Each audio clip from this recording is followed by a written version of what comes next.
लोग स्टार्ट करेंगे proof of Ohm's law, जो कि हमारा कल रह गया था। बाकी और ohmic circuit, non ohmic circuit क्या होता है इस बारे में पढ़ेंगे और भी काफी चीजें चर्चा करेंगे। तो हेडिंग डालो। सबसे पहले हम लोग पढ़ेंगे ohmic and non ohmic circuit. कल हमने पढ़ा था ओम्स लॉ क्या होता है। जिसने वो लेक्चर नहीं देखा है डिस्क्रिप्शन में लिंक मिल जाएगा, जा करके देख लो। ठीक है, सबसे पहले ठीक है। तो शुरू करते हैं ओमिक सर्किट। ओमिक सर्किट, इसको वीआई, लीनियर वीआई कैरेक्टरिस्टिक्स बोलते हैं।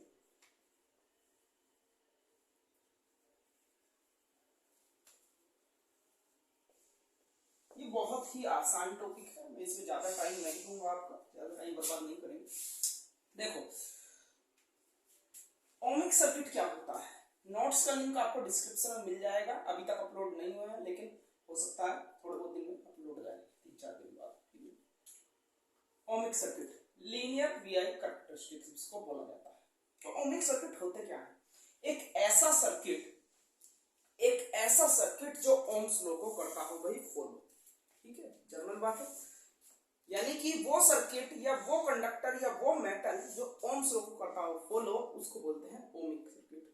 ठीक है, जैसे मैंने एक रेजिस्टेंस लगाया यहाँ पर और ये हो गया, तो ये सर्किट में क्या लगा हुआ है, रेजिस्टेंस है ना, और V is equal to I R. ठीक है, तो मैं कहूंगा आई, तो ये क्या करेगा, ओम्स लॉ को फॉलो करेगा नहीं करेगा भाई। जितने ज्यादा पोटेंशियल लगाओगे उतना ही ज्यादा करंट फ्लो करेगा। V इज डायरेक्टली टू आई, यानी कि ठीक है, यानी कि जितना ज्यादा आप पोटेंशियल अप्लाई करोगे उतनी ज्यादा करंट फ्लो होगी।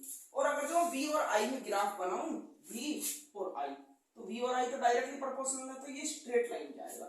यानी कि जब सर्किट ओम्स लॉ को फॉलो करेगा तो उसका ग्राफ लीनियर जाएगा। इसी वजह से हमको उसको लीनियर वीआई कैरेक्टरिस्टिक्स भी बोलते हैं। और ऐसे सर्किट को जो ओम्स लॉ की कंडीशन को सेटिस्फाई करे, यानी कि जितना ज्यादा पोटेंशियल उतना ज्यादा करंट, ऐसे सर्किट को बोला जाता है वही ओम्स लॉ।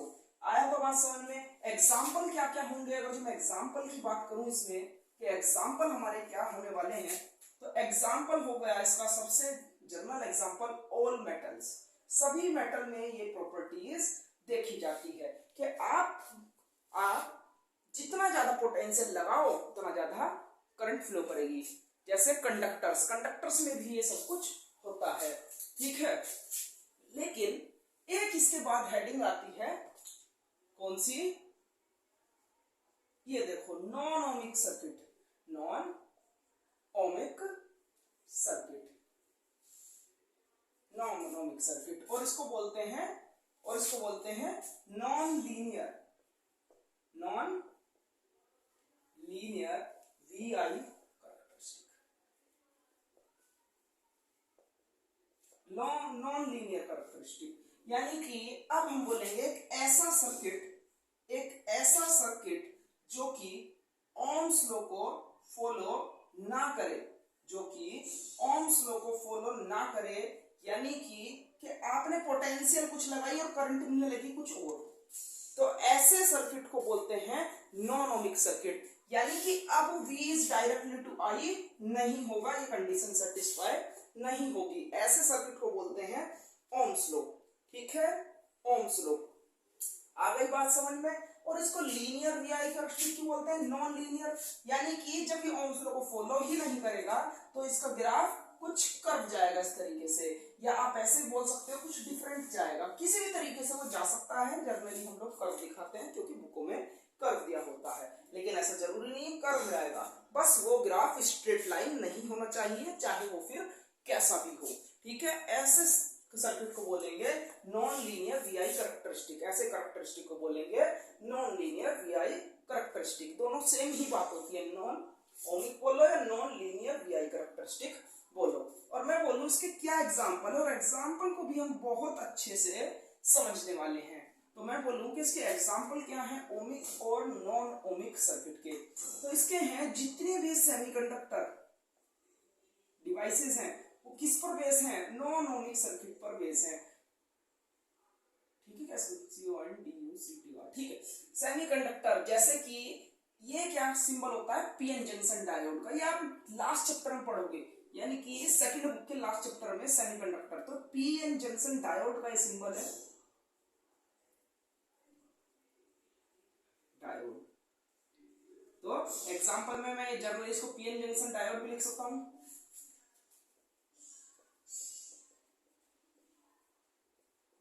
और साथ में फिर ईटीसी बोलूंगा, है ना।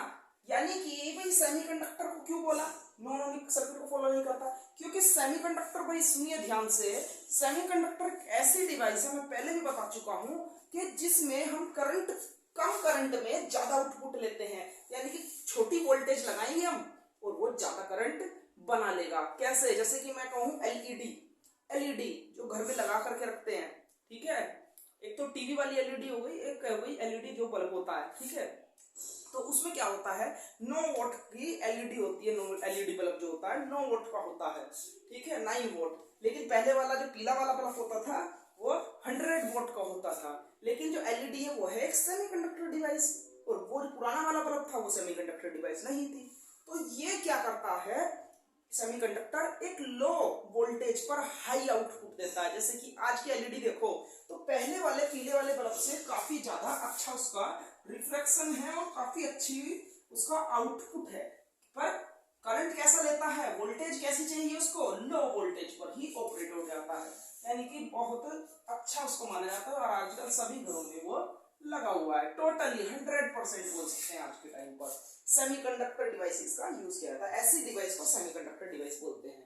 तो आपने पोटेंशियल तो दिया उसमें थोड़ा, 9 वोल्ट, भाई 9 वोल्ट, ठीक है, लेकिन आउटपुट कैसे दे रहा है, ज्यादा दे रहा है, यानी कि उसमें ज्यादा करंट बनी होगी, ज्यादा करंट बनी होगी। ज्यादा करंट किसकी वजह से बनती है, एक सेमीकंडक्टर की वजह से बनती है। सेमीकंडक्टर क्या होता है, एक टाइप की चिप होती है जो उसके अंदर लगी हुई होती है। और डिटेल में पढ़ने के लिए आप हमारा अभी से ही, वैसे तो हम आगे कराएंगे इसको डिटेल में, सेमीकंडक्टर के ऊपर मैंने प्लेलिस्ट डाली हुई है, वहां से जाकर के आप एक बार सेमीकंडक्टर को पढ़ लो तो आपके सारे डाउट क्लियर हो जाएंगे, ठीक है। तो सेमीकंडक्टर एक ऐसी डिवाइस है जिसमें पीएन जंक्शन डायोड भी आ जाते हैं, जीनर डायोड भी आ जाता है, और कई सारे एग्जांपल होते हैं। ये सभी चीज हमारे 12th क्लास के सिलेबस में आती है, जो मैं ले रहा हूँ, जीनर डायोड वगैरह।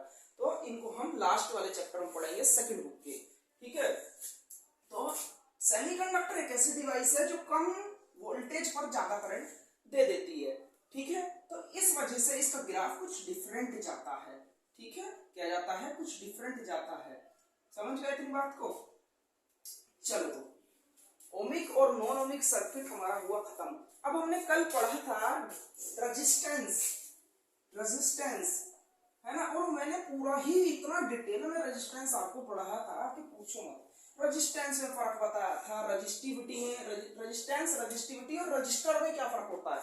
इसी तरीके से कंडक्टेंस, कंडक्टिविटी और कंडक्टर में क्या फर्क होता है ना, ये भी चीजें मैंने आपको एक्सप्लेन की थी, क्योंकि ये जो टॉपिक है ना, ये तीनों चीजों का रिलेशन से ही आपको बहुत अच्छा समझ में आएगा। अलग अलग पढ़ लोगे समझ में भी आ जाएगा, लेकिन आखिरकार कंडक्टिविटी, कंडक्टर और कंडक्टेंस में फर्क क्या है, देखने में सारे सेम से है ना। फर्क क्या है, वो फर्क मैंने पिछली वीडियो में बताया है आपको। इसी तरीके से मैंने रेजिस्टेंस में बताया, रेजिस्टेंस, रेजिस्टिविटी और रजिस्टर में क्या फर्क है, ये मैंने आपको कल वाले लेक्चर में समझाया था।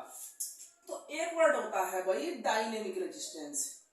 अच्छा, रेजिस्टेंस किस केस में होता है, जब ओम्स लॉ को फॉलो कर V is equal to I, ठीक है, ओम्स लॉ पर तो एक कांस्टेंट आता है IR। तो रेजिस्टेंस तो इस केस में होता है, ठीक है, जब जितने ज्यादा वोल्टेज उतनी ज्यादा करंट, ठीक है। लेकिन ये जो नॉन ओमिक सर्किट था, इसमें तो ये फॉलो ही नहीं कर रहा, यानी कि रेजिस्टेंस कैसा होगा, कुछ अलग होगा। तो इसी रेजिस्टेंस को बोला जाता है डायनेमिक रेजिस्टेंस। क्या बोला जाएगा, डायनेमिक रेजिस्टेंस।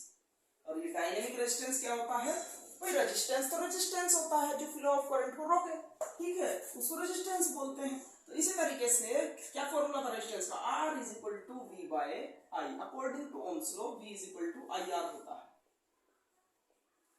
ठीक है। तो R is equal to V by I, ठीक है।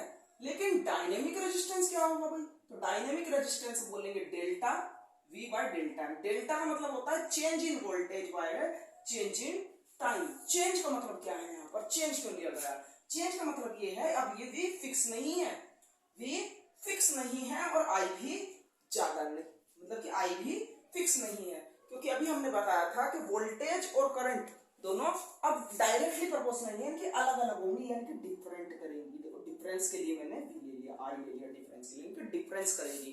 तो नॉन ओमिक सर्किट के अंदर रेजिस्टेंस नहीं होता, क्या होता है, डायनेमिक रेजिस्टेंस होता है। इस बात को आप याद रखेंगे, ठीक है, इस बात को आप याद रखेंगे। आगे चलते हैं प्रूफ ऑफ ओम्स लॉ। अब ध्यान से समझना प्रूफ ऑफ ओम्स लॉ क्या है हमारा। तो प्रूफ ऑफ ओम्स क्या है, प्रूफ ऑफ ओम्स लॉ, ठीक है।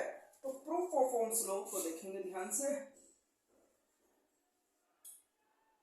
मेरे को डाउट हो रहा है प्रूफ किस वैल्यू में है ना, शायद भूला भूला सा हो रहा हूँ, ठीक है, बहुत सी चीजें होती हैं कि हो जाता है सबसे, है ना। तो फिलहाल मैं भूला भूला सा हूँ, डबल एफ था या एफ था, तो इस बात को अपने आप से चेक कर लेना, ठीक है। तो प्रूफ ऑफ ओम्स लॉ क्या है भाई, हमने कहा एक कंडक्टर है, ओम्स लॉ को प्रूफ कर रहे हैं, डायनेमिक और वगैरह कुछ नहीं है, नॉन ओमिक का कोई केस चल रहा, ओम्स लॉ को प्रूफ कर रहे हैं, यानी क्या प्रूफ करेंगे, V equal to I R हम लोग प्रूफ करने वाले हैं। तो मैंने क्या कहा, एक कंडक्टर लिया और उसको बैटरी से कनेक्ट कर दिया, पॉजिटिव करंट फ्लो कर इधर से, इलेक्ट्रॉन फ्लो कर इधर से। जब इलेक्ट्रॉन आएगा तो यहाँ से कुछ इस तरीके से मोशन करता है, मैंने पहले बता रखा है किस वाले क्या वेलोसिटी के साथ। तो ये पॉजिटिव एंड बनता है, पॉजिटिव इधर से, नेगेटिव चार्ज इधर से, इलेक्ट्रिक फील्ड जनरेट हो गई, क्योंकि इलेक्ट्रिक फील्ड लगती है दो चार्ज पार्टिकल में, पॉजिटिव से नेगेटिव। लेंथ ऑफ कंडक्टर मैंने बोला L है, ठीक है। अब मैं बोलूंगा कि वी नो, जो हम पीछे रिलेशन कर चुके 3-4, क्या क्या करा हमने, we know I is equal to होता है भाई NA VD T, first equation. और ड्रिफ्ट वेलोसिटी का लिए फॉर्मूला जो था वो था हमारा EV टाउ बाय ml। जिस बच्चे ने इसकी नहीं पता कि ड्रिफ्ट वेलोसिटी फॉर्मूला कहां से आया, वो पीछे की वीडियो देख लो, है ना, स्टार्टिंग से देख के आओ तो सारी चीजें आपको समझ में आएंगी, ठीक है। मैं एक भी पॉइंट नहीं छुटवा रहा हूँ आपका, तो आप यहीं से भी बोर्ड में बहुत अच्छे मार्क्स ला सकते हैं। VD is equal to EV by tau ml। अच्छा, अब आपको दिखाई दे रहा होगा भाई इसमें तो कोई भी ऐसी वैल्यू नहीं है कि मैं इस आई को इसमें पुट कर दूं, आई होता तो इसमें पुट कर देता, लेकिन इस फॉर्मूले के अंदर तो आई है नहीं, लेकिन इसके अंदर तो VD है ना। तो मैंने यही कॉन्सेप्ट बताता हूं मैं आपको कि जिसमें जो दिखाई दे जाए उसको उसमें पुट कर दो, यानी कि VD की वैल्यू कर दो ऊपर, पुट एज अबाउट। तो I is equal to NA, VD की जगह क्या आ गया भाई हमारा EV टाउ ml, है ना, और ये क्या था हमारा E, पहले से E होगा, तो ये E स्क्वायर हो गया NA E square V by ml tau, ठीक है, इतनी बात आई समझ में। अच्छा, अब हमने पढ़ा था V is equal to I R, ठीक है। तो V, ये देखो V जो है ये रहा, ये V, इसको एक साइड रखो, ये V मैंने इधर लिख लिया, और I था भाई इधर I ये रहा, लेकिन जब मैं इस वाले नीचे के दोनों को ml इधर ले जाऊंगा ऊपर, तो ये रहेगा इधर, तो ml, शायद बारिश होने लगी है ना, कोई बात नहीं, ml थोड़ा एडजस्ट करो, ठीक है, ml ये मैं इधर लेकर के आ गया। इसी तरीके से ये सारी वैल्यू कहां जाएगी, ये सब नीचे चली जाएगी, NA E square tau, NA E square tau, ठीक है। और हम जानते हैं अकॉर्डिंग टू फॉर्मूला प्रूफ ये करना है V equal to I R, तो ध्यान दो R, तो V मैं ये नहीं बोल सकता क्या कि I को तो मैंने अलग लिया, और ये बन गया ML NA E square tau, ठीक है। ये क्या है, पोटेंशियल है,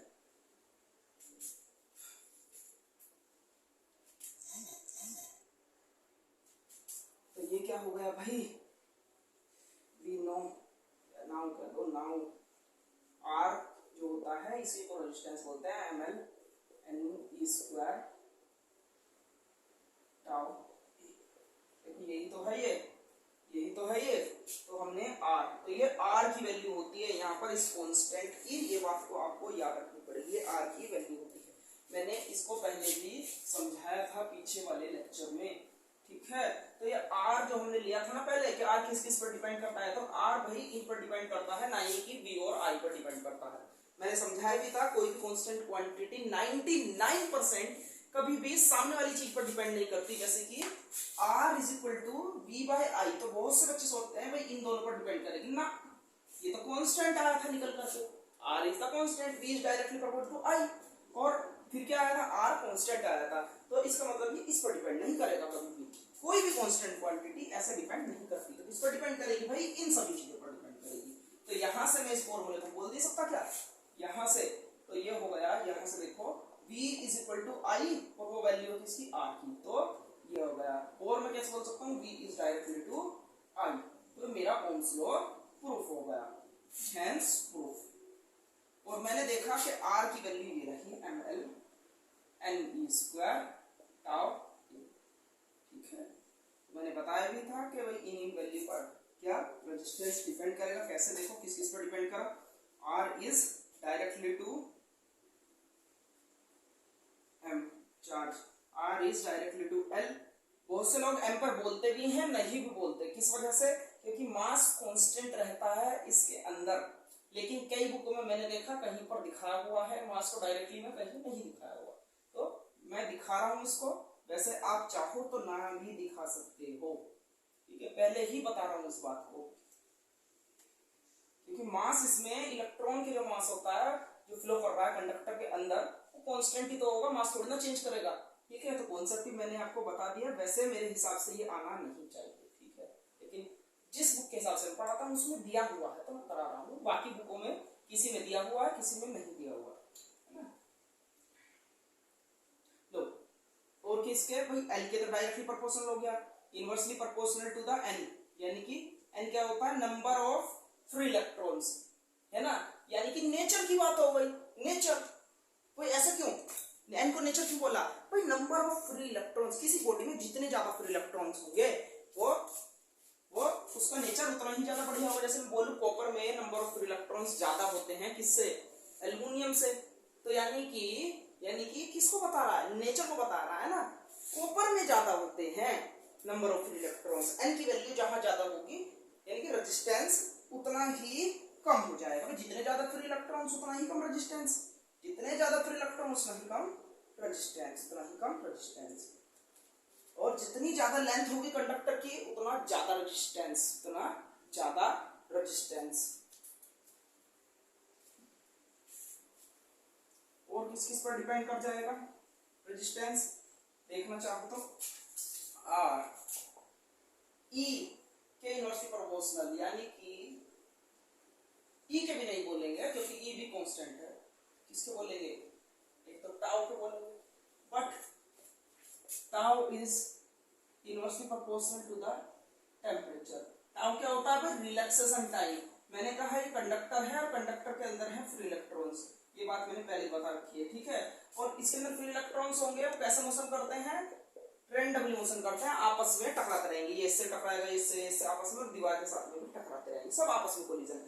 तो इसके दो इलेक्ट्रॉन का टकराने का समय जो होता है, टकराने का समय, उसको रिलैक्सेशन टाइम बोला जाता है, और ये हर इलेक्ट्रॉन के लिए अलग अलग होता है, ये बात मैं डिटेल में आपको पहले बता चुका हूँ, ठीक है। और हमने इनवर्सली प्रोपोर्शनल टेम्परेचर क्यों बोला, क्योंकि जब आप इस कंडक्टर को हीट दोगे, टेम्परेचर बढ़ाओगे, तो ये इलेक्ट्रॉन सारे एक्साइटेड हो जाएंगे, तेजी से कोलिजन करना स्टार्ट करेंगे। जब तेजी से कोलिजन करेंगे, है ना भाई, पहले तो ऐसे जा रहा था आराम से टकराया इलेक्ट्रॉन, और अब क्या करेगा, तेजी से टकराएगा, यानी टाइम घट गया, तो टेम्परेचर बढ़ाया, टाइम घट गया, ठीक है, ठीक है।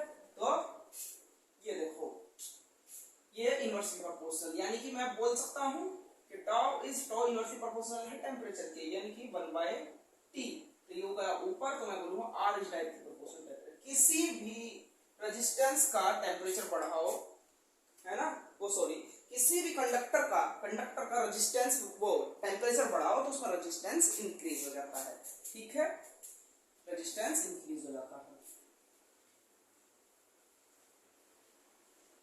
तो ये सारी बात थी रेजिस्टेंस के बारे में, आज भी थोड़ा सा हमने पढ़ा, ओम्स लॉ के बारे में पढ़ा, proof of Ohm's law.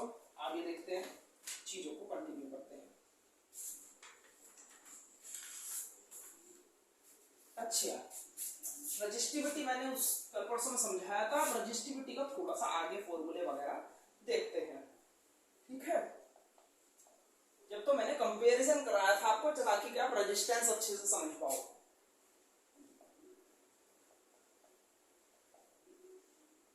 Resistivity, अब ये रजिस्टिविटी कहां से आया वर्ड? देखो भाई, इट इज फाउंड दैट, मैंने पहले बता रखा रजिस्टिविटी क्या होती है, ये नेचर होता है मेटल का। जैसे कि मैं बोलूं कि कॉपर की रजिस्टिविटी कम होती है एल्युमिनियम से, यानी कि एल्युमिनियम ज्यादा करंट पास नहीं करता जबकि कॉपर ज्यादा करंट पास करता है। किस वजह से? क्योंकि एल्युमिनियम की रजिस्टिविटी हाई होती है, या कह दो कॉपर की रजिस्टिविटी कम होती है। तो इट इज फाउंड दैट, हमने देखा था R is inversely proportional to the, किस किस का आया था, ML NE स्क्वायर टाउ, अभी पढ़ा बिल्कुल अभी, ठीक है। तो यहां से हम बोल R is directly to L, R is inversely to A, area के, ठीक है। R is inversely to area. तो मैं यहां से इसको कंबाइन करूंगा, है ना, और कंबाइन जैसे ही हम कंबाइन ऑल लो तो क्या हो जाएगा, R is L by A, ठीक है। R is directly to L by A। अब डायरेक्टली प्रोपोर्शनल हटाएंगे, भाई डायरेक्टली मैं प्रोपोर्शनल हटाऊंगा तो एक कांस्टेंट आएगा, इसको बोल जाता है रो। और रो क्या होती है यहाँ पर, ये रो रेजिस्टिविटी, क्या होती है, रेजिस्टिविटी होती है यहाँ पर रो। तो रेजिस्टिविटी को मैं डिफाइन कैसे करूंगा, इफ ये पूरा करके आना है आपका एग्जाम में, ठीक है। तब ये सोचो, तो इफ हम बोलेंगे length of a conductor is 1 metre and area of cross section is 1 meter square, and area of cross section 1 meter square,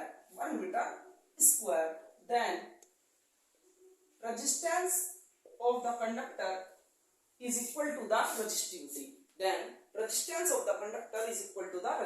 मैंने भाषा में भी बोल दिया है, लिखना चाहो तो लिख लो, ना तो नोट्स में लिखा हुआ। तो चाहे तो आप इतना करके आ जाओ, ये फॉर्मूला दिखाओ और ये सब चीजें लिखकर मार्क्स आपको पूरे मिलेंगे। तो रजिस्टिविटी क्या होती है, बस नेचर को बताती है, ये वाली बात है। और रेजिस्टेंस के बारे में शायद से मैं आपको एक चीज बताना भूल गया, तो रेजिस्टेंस डायरेक्टली टू L होता है, लेंथ के डायरेक्टली क्यों होता है?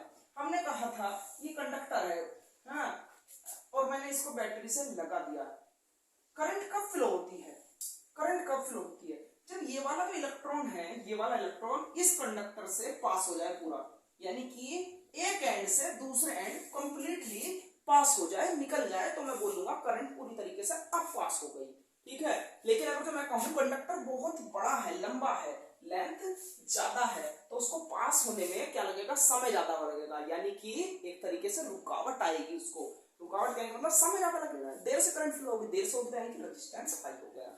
इसी तरीके से हम बोलेंगे कि एरिया ऑफ क्रॉस सेक्शन अगर जो ज्यादा हो जाए किसका, कंडक्टर का, तो उसको जो फ्री इलेक्ट्रॉन होगा, ये बाहर वाला जो बाहर से आ रहा है बैटरी से, ये इजीली निकल पाएगा, भाई इजीली निकल पाएगा, है ना, आराम से निकल जाएगा भाई, खुला एक तरीके से कमरा, एक कमरे में, छोटे से कमरे में 10 लोग को रख दूं तो क्या पीछे जाएगी, बहुत ज्यादा मजा नहीं आएगा बिल्कुल भी, ठीक है। लेकिन अगर उसको बड़े कमरे में, बहुत बड़े कमरे में उन 10 ही लोगों को रख दूं तो वो कहेंगे अरे वाह ये तो बहुत अच्छा है, ठीक है, बहुत अच्छा है, कितना खुला लग रहा है यहाँ पर, ठीक है। तो इजीली, यानी कि जब हम यहाँ से इलेक्ट्रॉन आएगा तो बहुत आराम से पास हो पाएगा, ठीक है। उसकी रुकावट में ये जो फ्री इलेक्ट्रॉन्स कोलिजन करते रहते हैं यहाँ पर और चलते रहते हैं इस साइड में, तो ये ज्यादा बाधा नहीं बनेंगे, कौन से, इस कंडक्टर के खुद के फ्री इलेक्ट्रॉन्स ज्यादा बाधा नहीं बनेंगे। मैंने कहा ये कॉपर का है, ठीक है, किसका है, कॉपर का, ठीक है। और अभी मानो चलो ऐसा लेट करो ये छोटा है, तो इलेक्ट्रॉन को निकलने में 2 सेकंड लगती है यहाँ से यहाँ पास होने में, जब जाकर के हमें करंट मिलती है, हालांकि बहुत कम समय में ये काम हो जाता है, मैं समझाने के लिए बता रहा हूँ आपको। और मैं कहूँ अब इसको बड़ा कर दो, बड़ा एरिया ऑफ क्रॉस सेक्शन ले लो इस वायर का, कैसा ले लो, बड़ा, और खुला हो गया। अब फ्री इलेक्ट्रॉन्स तो भाई कॉपर में उतने ही होंगे, कॉपर इज द मेटल, है ना, और free electrons per unit volume बोला जाता है, per unit volume free electrons तो उतने ही होंगे कॉपर में जितने पहले थे, लेकिन एरिया तो बढ़ गया ना, अब अब एरिया बढ़ गया तो इलेक्ट्रॉन क्या करेगा, इजिली पास हो जाएगा। तो समझ गए ये सारी बातें।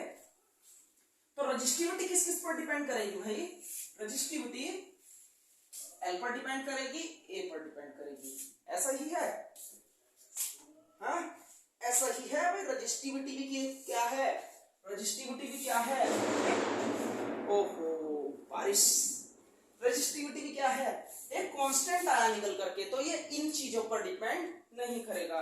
देखो रजिस्टिविटी निकाल कर दिखाएं तो RA/L, तो रजिस्टिविटी कभी भी इन सब चीजों पर डिपेंड नहीं करता। इसका तो सीधा रीजन है, because resistivity is a property of a metal. क्या है, प्रॉपर्टी है मेटल की, और प्रॉपर्टी को आप किसी चीज से चेंज थोड़ी ना कर सकते हो, ठीक है। प्रॉपर्टी एक प्रॉपर्टी होती है अलग टाइप की, ठीक है, ये अलग टाइप की प्रॉपर्टी है। यानी कि ऐसा नहीं है एक ही चीज में, भाई एक चीज में प्रॉपर्टी है, कॉपर को कॉपर के साथ में ही रिलेशन दिखाया जाए। ये चीज आपको बारीकी से तब समझ में आएगी ना पीछे वाला लेक्चर देखोगे, ठीक है। अगर जो देखोगे तो बहुत अच्छा है, समझ पाओ तो यही से समझ लो।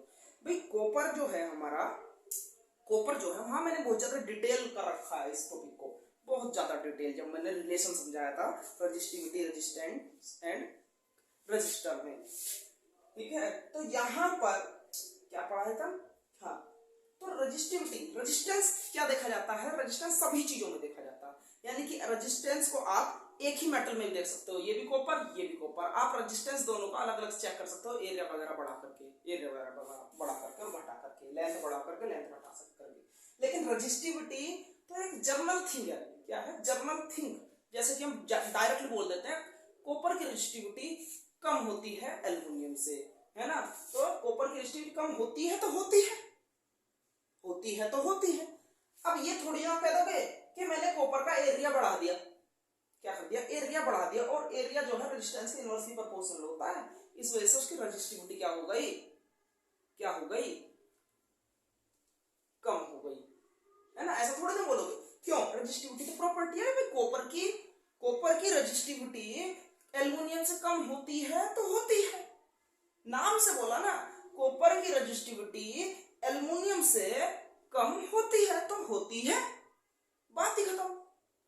प्रॉपर्टी है ना, अलग अलग मेटल की अलग अलग रजिस्टिविटी, अलग अलग की, है ना। क्या कोई बंदा कॉपर की रजिस्टिविटी चेंज कर सकता है, पर रजिस्टिविटी को नहीं चेंज कर सकता, वो रेजिस्टेंस को चेंज कर सकता है, रेजिस्टेंस को। हालांकि रेजिस्टेंस भी एक प्रॉपर्टी है, रजिस्टर डिवाइस होती है, रजिस्टर डिवाइस होती है, ठीक है, रजिस्टर। अब बहुत से बच्चे बोल रहे होंगे जिन्होंने पिछला वीडियो मेरा नहीं देखा, क्या बोल रहे हो रेजिस्टेंस रजिस्टिविटी, कंफ्यूज कर दिया। अरे कंफ्यूजन नहीं होगा, पिछले वाली वीडियो देखो। अभी आपने शायद से जिन्होंने नहीं देखा रिलेशन ही नहीं समझा, रेजिस्टेंस रजिस्टिविटी में और रजिस्टर में, तीन चीजों में डिफरेंस क्या होता है। देखने में सेम लगेंगे, है ना, लेकिन इनमें बहुत बड़ा अंतर है, बहुत बड़ा अंतर है। आधे तो इसी कंफ्यूजन में जी रहे हैं कि ये होता क्या है, क्या क्या चीजें हैं, ठीक है। तो रेजिस्टेंस रजिस्टिविटी ये अलग चीजें हैं। तो रजिस्टिविटी किसकी होती है, सिंपल याद रखो, अलग अलग मेटल की अलग अलग होती है, ये डायरेक्ट थिंग है, हम इसको चेंज वगैरह नहीं कर सकते। तो ये भाई किस चीज पर डिपेंड करेगी, अगर जो करेगी तो ये टेम्परेचर पर डिपेंड कर सकती है आपकी, किस पर, टेम्परेचर पर डिपेंड कर सकती है आपकी। नेचर ऑफ मटेरियल पर डिपेंड करेगी, R is inversely to L, भाई नेचर पर तो डायरेक्ट डिपेंड करेगी ना। कॉपर में ज्यादा फ्री इलेक्ट्रॉन्स होते हैं तो होते हैं, एल्युमिनियम में कम होते हैं तो कम होते हैं, जिस वजह से उसकी रजिस्टिविटी क्या होती है, कॉपर की कम होती है, क्योंकि उसमें ज्यादा फ्री इलेक्ट्रॉन, जितने ज्यादा फ्री इलेक्ट्रॉन उतनी कम रजिस्टिविटी, उतनी कम रजिस्टिविटी, और रेजिस्टेंस भी उतना ही कम, ठीक है। तो एन पर डिपेंड करेगा, और किस पर भाई, टेम्परेचर पर तो डिपेंड देखो करता है, क्योंकि टेम्परेचर कोलिजन करने लगता है ज्यादा, रिलैक्सेशन टाइम क्या हो जाता है,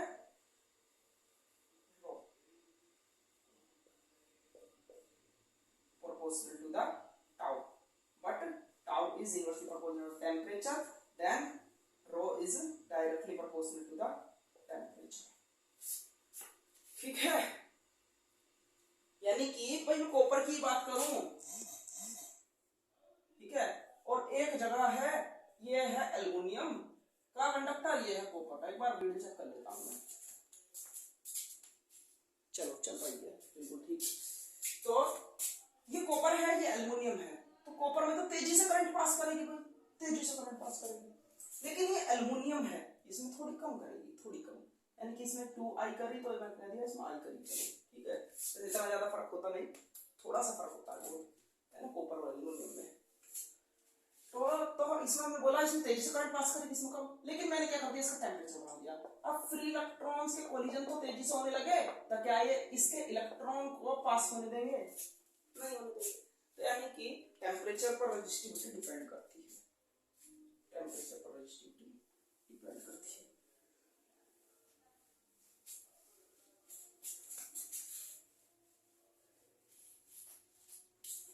एक आगे टॉपिक आता है कंडक्टिविटी।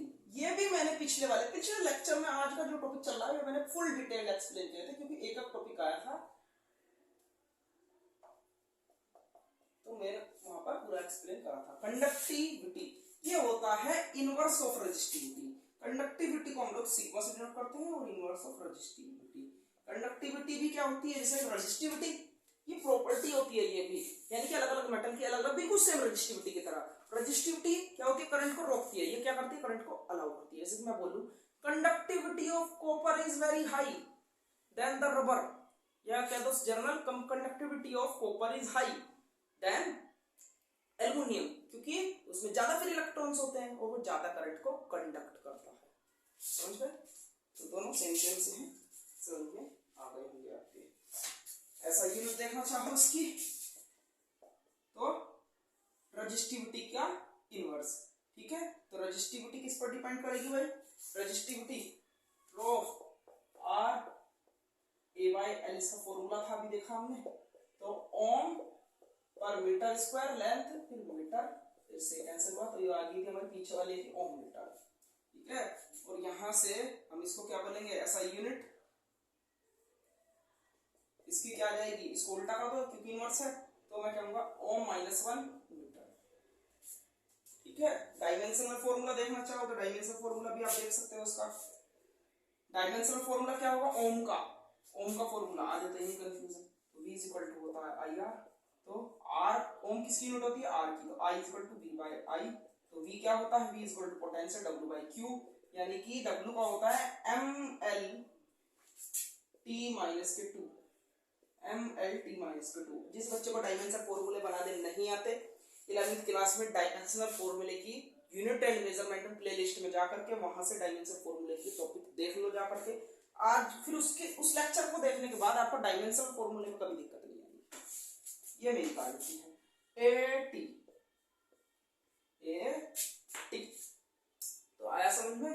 यहां से तो v का फॉर्मूला आ जाएगा, इसको ऊपर ले जाओ, ये बन गया ml, तो ये तब +1 था यहाँ पर, पावर ऊपर जाएगा माइनस हो जाएगी, टी दो पहले से एक हो जाएगी -3, a -1, क्योंकि ये ऊपर जाएगा -1 पावर, तो ये v का आया, सिर्फ v का आया, सिर्फ ये v का डायमेंशन फॉर्मूला ये आ गया, ठीक है। तो ये हो गया ml-t-3a-1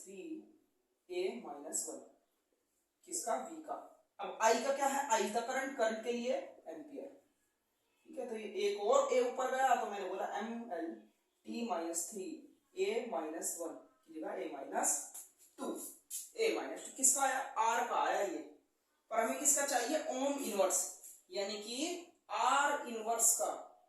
भाई r का डायमेंशन फॉर्मूला तो ये, r की यूनिट ओम होती है, लेकिन हमें चाहिए ओम इनवर्स, यानी कि r इनवर्स का चाहिए हमें, r इनवर्स। तो ये सारी वैल्यू क्या कर दें, उल्टा कर दें।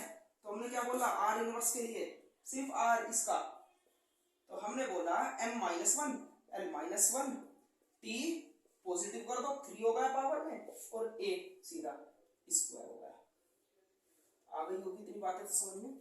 m क्या है, लेंथ है, लेंथ के लिए l आ गया, तो यहां से मैं कंबाइन करूंगा, एक l से एक l गया, क्योंकि -1 पावर है, ये +1 पावर, तो t3a2, ये हमारा डायमेंशनल फॉर्मूला आ गया। कौन सा, ये वाला किसका आ गया भाई, कंडक्टिविटी का डायमेंशनल फॉर्मूला।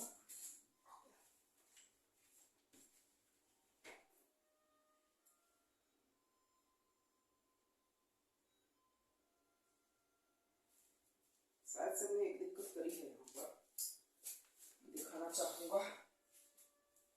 रेजिस्टिविटी, एक मिनट रुको,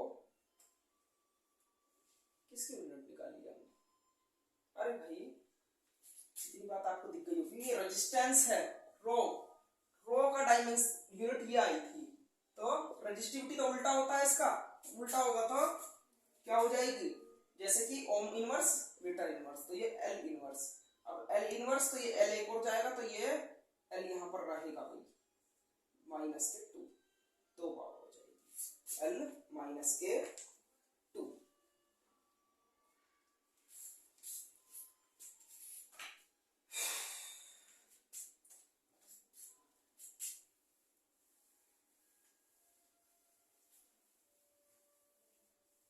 शायद से मेरे को ऐसा लग रहा है, फील आ रहा है कि मैंने फिर से कहीं गलती हुई है डायग्राम में। एक बार चेक कर लेते हैं तेजी से, ठीक है? समझ में आपको आ गया होगा कैसे निकालते हैं, मैं तेजी से खुद से चेक कर रहा हूँ ना, समझाते हुए कभी कभी हो जाता है।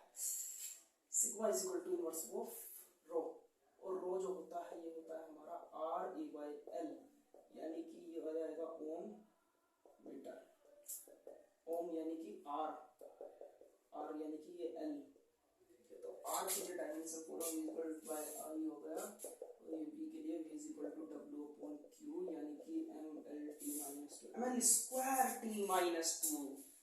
जहां तक है यहां गलती करिए, ये स्क्वायर में होता है, मैंने फोर्स का लगा दिया जहां तक 80 क्या 80, तो यहां से मैं इसको बोलूंगा क्या हो जाएगा ml स्क्वायर t, ये ऊपर जाएगा माइनस 3।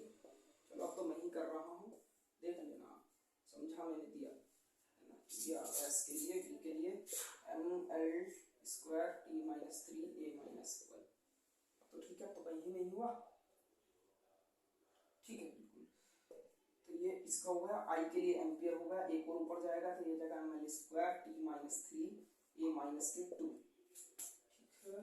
और यहाँ से ये तो किसका आ गया, r का है, ये इतना r का मेरे को चाहिए इसका, ठीक है, तो ये आ जाएगा ml स्क्वायर t माइनस के 3 a माइनस 2, और मीटर यानी कि l, l के लिए तो एक क्यूब पड़ेगा, क्यूब हो गया, ठीक है। तो ये इसका डायमेंशन फॉर्मूला आ गया, कौन सा, ये वाला पूरा। लेकिन मेरे को क्या चाहिए, इनवर्स, इनवर्स का चाहिए, क्योंकि ये इसका जो यूनिट होती है इनवर्स, इनवर्स होगी। अब यहां से इसका निकालेंगे तो ये आ जाएगा हमारे पास, उल्टा कर दो, ml minus 3t 3 a square, ठीक है, बिल्कुल ठीक, यही आएगा, ये आपका डायमेंशन फॉर्मूला होगा, ठीक है, ठीक है। हल्का सा मिस्टेक हुआ था हमारा, कहां पर, एल स्क्वायर था t से, तो हमने धोखे से फोर्स का डायमेंशन फॉर्मूला लगा दिया था।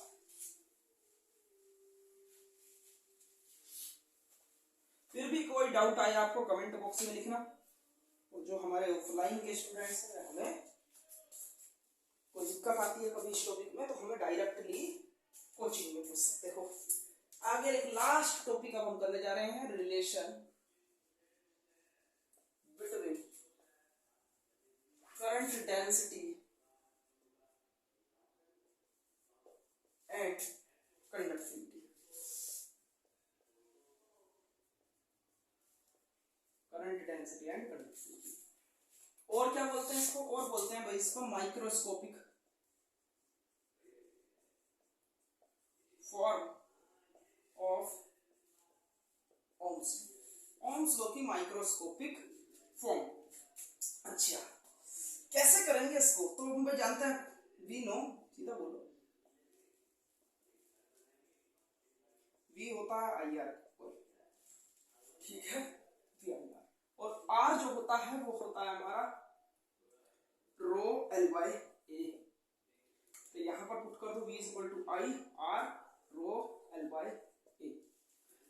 यहां तक दिक्कत किसी को कुछ, अच्छा ए वी आई, तो ये देखो v is equal to, current density में फॉर्मूला चाहिए, और करंट डेंसिटी का फॉर्मूला देखो, इसको एक उसके नीचे दिया है, तो रो एल पहले से था, तो ये ही होता है करंट डेंसिटी का फॉर्मूला, तो जे रो एल। लेकिन कंडक्टिविटी भी तो चाहिए साथ में, और कंडक्टिविटी जो होती है भाई sigma is equal to inverse of resistivity, तो मेरे को क्या करना पड़ेगा, इसका इनवर्स, ये तो रजिस्टिविटी है, तो इसको इनवर्स बनाने के लिए मैं क्या करूंगा, v बाय रो को लिया और नीचे, तो जे एल, देखना भी यहां से